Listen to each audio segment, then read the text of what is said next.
I'm a Chinese-American artist. I work in cardboard, figurative sculpture. I started art late. I went into engineering because it was expected of me. Once I started making art, it opened up a whole new world that I had never been a part of or understood.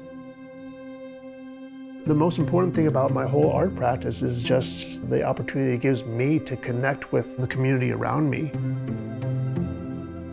The stories of my family, my culture, my experiences, my own identity.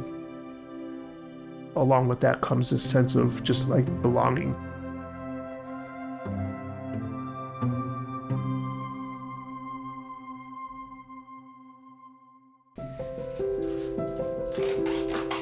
I started working with cardboard really because it was just around.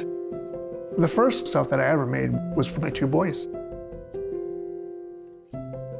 The way I use it is pretty unique because I don't handle the cardboard in an unnatural way. If you look at cardboard and you look at the material, it has a certain character.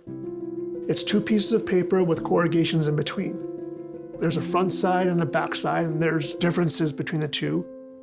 Even when I color it and paint it, I only want to use certain types of treatments because I don't want to lose that texture of the paper.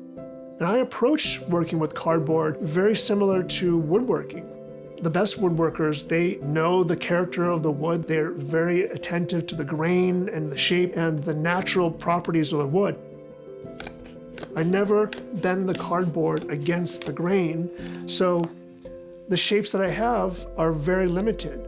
But when you look at a face or a person's body, there's all manners of shapes, right? Look at the cheekbone. If I'm gonna stick to my rules that I put on myself for cardboard, then that shape is impossible to render with cardboard. So what I have to do then is simulate that shape. Since I have this set of rules that I won't break, that's what gives my pieces their distinctive, planar, geometric look. I love precision. I love a clean cut or a seamless joint with no gaps in there. That's part of why my pieces take so long to make. I'll work on a piece 12, 13 hours a day. There is a lot of engineering that goes into my work, but it's all behind the scenes. So all the strength is from this middle section. Everything kind of hangs off these middle pieces here. Every piece that I put on, I'm thinking, okay, it's adding a weight here. Is there another weight that needs to be put on the back? And making sure that it's a realistic person, but also at the end, it'll stand up. And that's the part that I've always gravitated towards, and I think I leverage my background in engineering with my art. The parts of art making that is different from engineering is tapping into your intuitions and your emotions. And that's something that I've had to learn.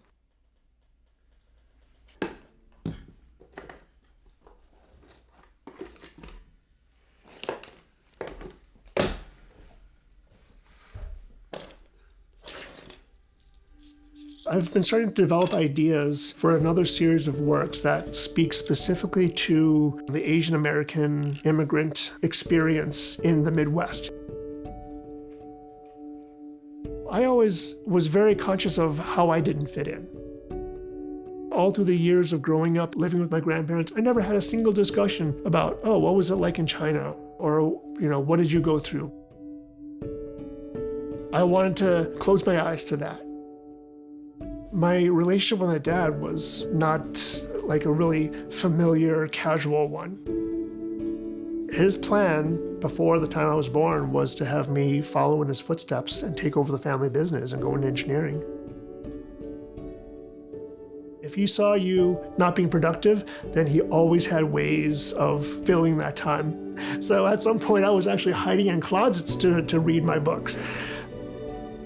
And then I eventually worked for my dad as well. I was just hating going to work. It was just miserable.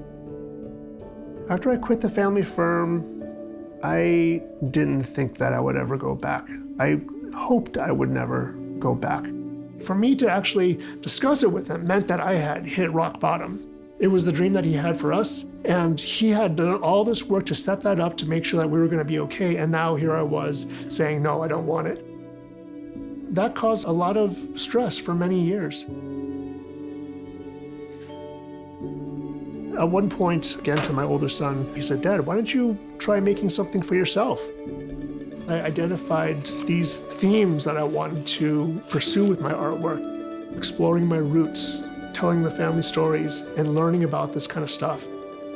Then I had a different reason to start calling my dad and talking to him because I had actual questions I wanted to have answered. And at first, he didn't really understand why. When we started to have these discussions and saw that I wanted to know about his past, I wanted to stay in his life, that was way more meaningful than anything else.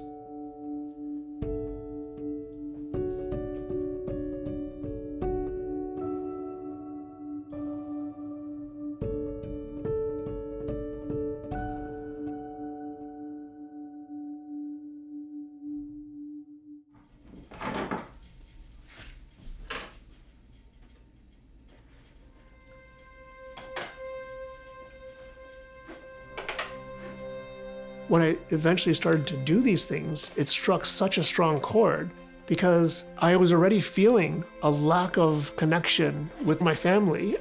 And suddenly I was making figures out of them and studying them, and that filled that gap in a certain way.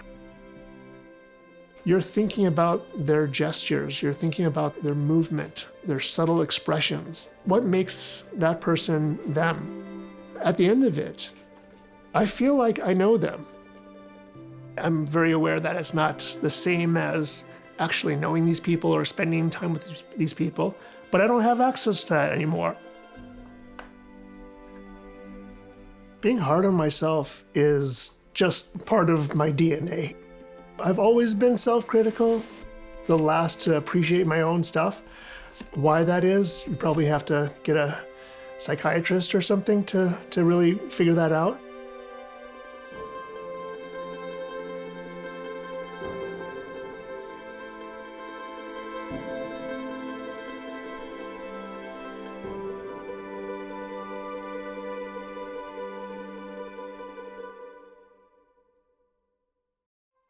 I have a show coming up at the Watrous Gallery, which is in Madison, Wisconsin.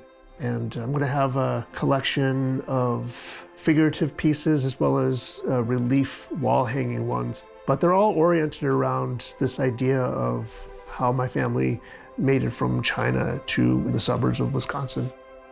This is one of the key stories in my family's history.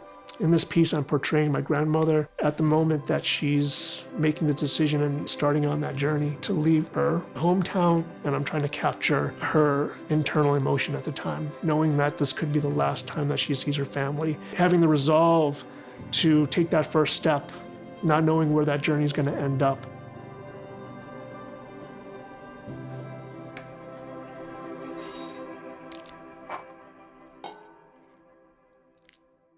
Mm-hmm. What about Nene? Like, how do you think she's going to react to this one? Does she get like the other ones? Like that are based on family? Yeah, probably not. Does she take that as like, oh, this is my son telling our family story? Or is this like, oh, he's good arts and crafts? Yeah. Do you know what I mean? It's probably the second one. Yeah. Yeah.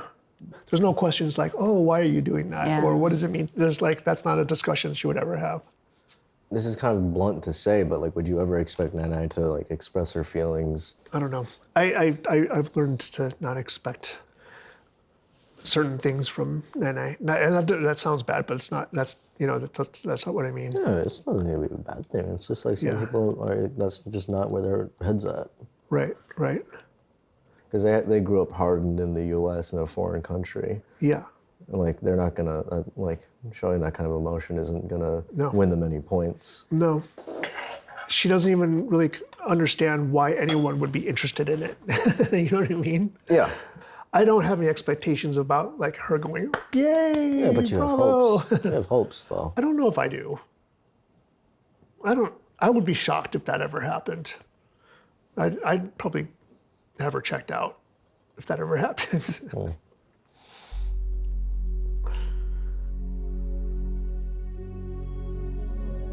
What does it mean to be a child of immigrants? How does that reflect on you? What parts of the old culture are carried through and why? I'm still on the path to figuring that out. This show, it is sort of a homecoming for me, right? I was not an artist when I was leaving Wisconsin. And so coming back with this new thing is an opportunity to revisit my relationships that I had in Wisconsin with friends and family in a whole other way.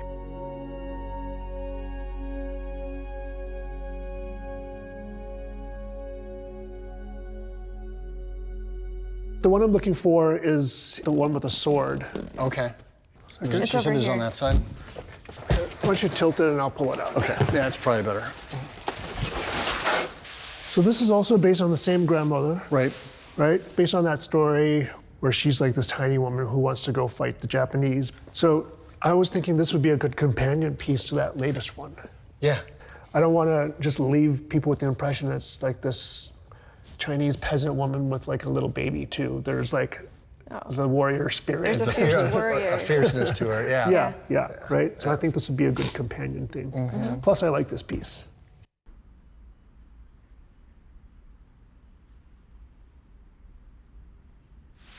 Ma, 呀，要不要来看？新的，你这是新新的。哦，好不好 I don't know，问妈看，呀呀太 nervous 了。呀呀！你可以看到他的表情是很 strong 的 Yeah, sure.，very determined to do something 呀 Yeah, exactly. 呀 exactly 就是呀。When 外 she 婆就是 decide- 这个样子。 Yeah, yeah, yeah. When she wanted to do something, decide to You do know, it. you cannot change. That's right. Yeah. 就我就是要用这个，因为这是我觉得是我们的 family， Yeah. 就是因为我每次就是想这个我们的 family 怎么从 China 到 Wisconsin， Okay. right？ All right. 然后这个就 for me 这个 Yeah. story 就是这个就是 the beginning。 Yeah. 妈真希望I wish 那个大舅舅 be able to see it. Right? Yeah. Yeah. Yeah. It's very good.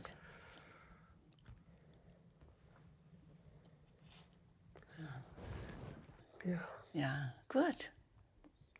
yeah.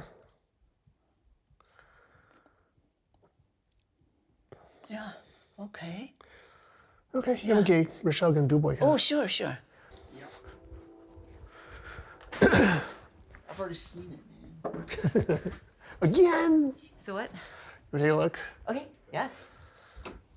My mom says it looks like Yeah. 外婆。 Oh,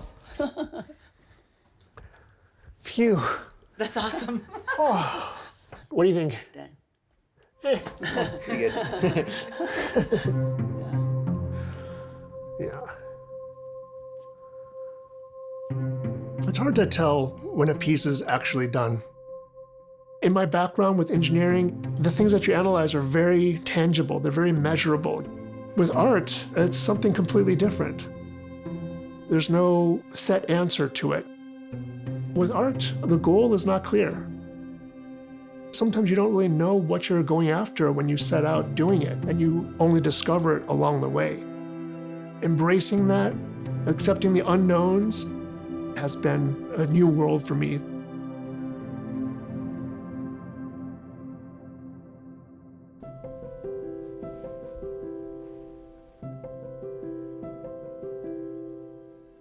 Even if my work, once I finish it, it just goes into my living room and no one ever sees it, I would still do it. It's the time that I spent with those people that is the most important to me. So for whatever time I have left, that's what I want to pursue.